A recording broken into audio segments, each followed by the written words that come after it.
ಸ್ನೇಹಿತರೆ ಪಶುಪಾಲನೆ ಇಲಾಖೆಯಿಂದ ನೇಮಕಾತಿಯ ಹೊಸ ಅಧಿಸೂಚನೆ ಬಿಡುಗಡೆಯಾಗಿದೆ ನೋಡಿ. ಬೋತ್ ಮೇಲ್ ಆ್ಯಂಡ್ ಫಿಮೇಲ್ ಪುರುಷ ಮತ್ತು ಮಹಿಳಾ ಅಭ್ಯರ್ಥಿಗಳು ಇಬ್ಬರು ಅರ್ಜಿಗಳನ್ನು ಸಲ್ಲಿಸಬಹುದಾಗಿರುತ್ತೆ. ಹಾಗೆ ಕರ್ನಾಟಕದಲ್ಲೂ ಕೂಡ ಹುದ್ದೆಗಳಿದ್ದಾವೆ. ಟೋಟಲ್ ಆಗಿ 2250 ಹುದ್ದೆಗಳಿದ್ದಾವೆ. ಇನ್ನು ಹುದ್ದೆ ಹೆಸರು ನೋಡಿ, ಹಸು ಸೇವಕ ಹಾಗೂ ಹಸು ಸಾಕಣೆ ಸಹಾಯಕ ನೋಡಿ. ಈ ಎರಡು ಹುದ್ದೆಗಳಿಗೆ ಆಯ್ಕೆ ಮಾಡಿಕೊಂಡು ನೀವು ಅರ್ಜಿಗಳನ್ನು ಸಲ್ಲಿಸಬಹುದಾಗಿರುತ್ತೆ. ಹಾಗೆ SLC ಕೇಳಿದ್ದಾರೆ ನೋಡಿ. 10th ಆದಂಥ ಬೋತ್ ಮೇಲ್ ಆ್ಯಂಡ್ ಫಿಮೇಲ್ ಅರ್ಜಿಗಳನ್ನು ಸಲ್ಲಿಸಬಹುದು. ಕರ್ನಾಟಕದ ಯಾವುದೇ ಡಿಸ್ಟಿಕ್ಕಿಂದ ಕೂಡ ನೀವು ಅರ್ಜಿಗಳನ್ನು ಸಲ್ಲಿಸಬಹುದಾಗಿರುತ್ತೆ. ಈ ಒಂದು ಅಫಿಷಿಯಲ್ ವೆಬ್ಸೈಟ್ ನೋಡಿ, ನಿಮ್ಮ ಸ್ಕ್ರೀನ್ ಮೇಲೆ ಕಾಣಿಸ್ತಾ ಇರೋ ಈ ಒಂದು ಅಫಿಷಿಯಲ್ ವೆಬ್ಸೈಟಿಗೆ ಆನ್ಲೈನ್ ಮೂಲಕ ನೀವು ಅರ್ಜಿಗಳನ್ನು ಸಲ್ಲಿಸಬಹುದು. ಈ ಒಂದು ಲಿಂಕನ್ನು ನಾನು ವಿಡಿಯೋ ಡಿಸ್ಕ್ರಿಪ್ಷನ್ ಬಾಕ್ಸಲ್ಲಿ ಇರುತ್ತೆ ನೋಡಿ, ಅಲ್ಲಿ ಹೋಗಿ ನೀವು ಕ್ಲಿಕ್ ಮಾಡಿ ನೀವು ನೇರವಾಗಿ ಅರ್ಜಿಗಳನ್ನು ಸಲ್ಲಿಸಬಹುದು. ಇನ್ನು ಭಾರತೀಯ ಪಶುಪಾಲನಾ ನಿಗಮದಿಂದ ನೇಮಕಾತಿ ಆಗಿರುತ್ತೆ. ಟೋಟಲ್ ಆಗಿ ಇಲ್ಲಿ ನೋಡಿ 2250 ಹುದ್ದೆಗಳಿದ್ದಾವೆ. ಉದ್ಯೋಗ ಸ್ಥಳ ಕರ್ನಾಟಕ ಸೇರಿ ಅಖಿಲ ಭಾರತದಲ್ಲಿ ನೇಮಕಾತಿ ಆಗುತ್ತೆ. ಇನ್ನು ಪೋಸ್ಟ್ ಹೆಸರು ಹಸು ಸೇವಕ ಮತ್ತು ಹಸು ಸಾಕಣೆ ಸಹಾಯಕ ಹುದ್ದೆಗಳಿದ್ದಾವೆ. ಇನ್ನು 18,000ದಿಂದ 26,000ವರೆಗೆ ಪರ್ ಮಂತ್ ಸ್ಯಾಲ್ರಿ ಆಗಿರುತ್ತೆ ನೋಡಿ. ಇದು ಜಾಸ್ತಿ ಕೂಡ ಆಗ್ತಾ ಹೋಗುತ್ತೆ. ಇನ್ನು ಹಸು ಪ್ರಚಾರ ವಿಸ್ತರಣೆ 225 ಹುದ್ದೆಗಳಿದ್ದಾವೆ. ಹಾಗೆ ಹಸು ಸಾಕಣೆ ಸಹಾಯಕ 675 ಹುದ್ದೆಗಳಿದ್ದಾವೆ. ಹಸು ಸೇವಕ 1,350 ಹುದ್ದೆಗಳಿದ್ದಾವೆ ನೋಡಿ. ಇಷ್ಟೊಂದು ಹುದ್ದೆಗಳಿದ್ದಾವೆ. ಆಯ್ಕೆ ಮಾಡಿಕೊಂಡು ನೀವು ಅರ್ಜಿಗಳನ್ನು ಸಲ್ಲಿಸಬಹುದು.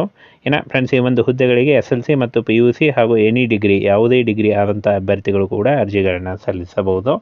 ಬನ್ನಿ, ಈಗ ಯಾವ ಒಂದು ಹುದ್ದೆಗಳಿಗೆ ಏನು ಒಂದು ಅರ್ಹತೆ ಬೇಕಾಗುತ್ತೆ ಅದನ್ನು ಕೂಡ ತಿಳಿಸ್ಕೊಡ್ತೀನಿ ನೋಡಿ. ಇಲ್ಲಿ ಪೋಸ್ಟ್ ಹೆಸರು ಮತ್ತು ಅರ್ಹತೆ: ಹಸು ಪ್ರಚಾರ ವಿಸ್ತರಣೆ ಪದವಿ ಕೇಳಿದ್ದಾರೆ ಎನಿ ಡಿಗ್ರಿ, ಹಾಗೂ ಹಸು ಸಾಕಣೆ ಸಹಾಯಕ PUC, ಇನ್ನು ಹಸು ಸೇವಕ SLC ಕೇಳಿದ್ದಾರೆ ನೋಡಿ. ಈ ಒಂದು ಪದವಿಯ ಅರ್ಹತೆಯನ್ನು ಯಾರು ಹೊಂದಿರ್ತೀರಾ ಅವರು ಅರ್ಜಿಗಳನ್ನು ಸಲ್ಲಿಸಿ. ಹಾಗೇನ ಸಂಬಳದ ವಿಷಯವನ್ನು ನೋಡೋದಾದರೆ ಇಲ್ಲಿ ನೋಡಿ, ಪೋಸ್ಟ್ ಹೆಸರು ಮತ್ತು ಸಂಬಳ ಪ್ರತಿ ತಿಂಗಳಿಗೆ: ಹಸು ಪ್ರಚಾರ ವಿಸ್ತರಣೆ 26,000, ಹಸು ಸಾಕಣೆ ಸಹಾಯಕ 23,000, ಹಾಗೆ ಹಸು ಸೇವಕ 18,000 ಆಗಿರುತ್ತೆ ನೋಡಿ. ಫ್ರೆಂಡ್ಸ್, ಈ ಒಂದು ಪ್ರತಿ ತಿಂಗಳ ಸಂಬಳ ಜಾಸ್ತಿ ಕೂಡ ಆಗ್ತಾ ಹೋಗುತ್ತೆ.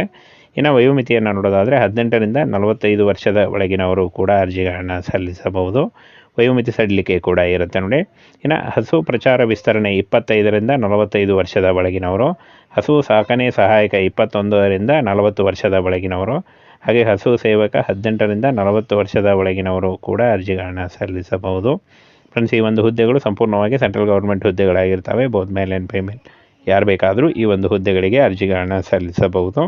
OBC ಅಭ್ಯರ್ಥಿಗಳಿಗೆ 3 ವರ್ಷ ಮತ್ತು SC ಅಭ್ಯರ್ಥಿಗಳಿಗೆ 5 ವರ್ಷಗಳ ವಯೋಮಿತಿ ಸಡಿಲಿಕೆ ಕೂಡ ಇರುತ್ತೆ. ಫ್ರೆಂಡ್ಸ್, ಇಲ್ಲಿ ನೋಡಿ, ಅರ್ಜಿ ಶುಲ್ಕವನ್ನು ನೋಡೋದಾದರೆ ಹಸು ವಿಸ್ತರಣಾ ಹುದ್ದೆ, ಇಲ್ಲಿ ನೋಡಿ, ಹಸು ಪ್ರಚಾರ ವಿಸ್ತರಣಾ ಹುದ್ದೆಗಳಿಗೆ ಅರ್ಜಿ ಸಲ್ಲಿಸುವಂಥ ಅಭ್ಯರ್ಥಿಗಳಿಗೆ 944 ಹುದ್ದೆ ಅಂದರೆ 944 ಅರ್ಜಿ ಶುಲ್ಕ ಇರುತ್ತೆ. ಹಾಗೆ ಹಸು ಸಾಕಣೆ ಸಹಾಯಕ 826 ಇದ್ದರೆ, ಹಸು ಸೇವಕ ಹುದ್ದೆ 708 ರೂಪಾಯಿ. ಯಾವ ಡಾಕ್ಯುಮೆಂಟ್ಗಳು ಬೇಕು ಅಂತ ನೋಡೋದಾದರೆ ಒಂದು ಆಧಾರ್ ಕಾರ್ಡ್ ಬೇಕಾಗುತ್ತೆ, ಕಾಸ್ಟ್ ಇನ್ಕಮ್ ಸರ್ಟಿಫಿಕೇಟ್ ಬೇಕಾಗುತ್ತೆ, ಹಾಗೆ ನಿಮ್ಮ ಇತ್ತೀಚಿನ ಒಂದು ಭಾವಚಿತ್ರ ಅಂದರೆ ಒಂದು ಲೈಟ್ ಬ್ಯಾಕ್ಗ್ರೌಂಡ್ ಇರುವಂಥ ಒಂದು ಫೋಟೋ ಬೇಕಾಗುತ್ತೆ. ಹಾಗೆ ಫ್ರೆಂಡ್ಸ್, ನಿಮ್ಮ ಎಜುಕೇಷನಲ್ ಡಾಕ್ಯುಮೆಂಟ್ಸ್ ಇಷ್ಟನ್ನು ತೆಗೆದುಕೊಂಡು ನೀವು ಆನ್ಲೈನ್ ಮೂಲಕ ಅಫಿಷಿಯಲ್ ವೆಬ್ಸೈಟ್ಗೆ ಹೋಗಿ ಅರ್ಜಿಗಳನ್ನು ಸಲ್ಲಿಸಬಹುದು.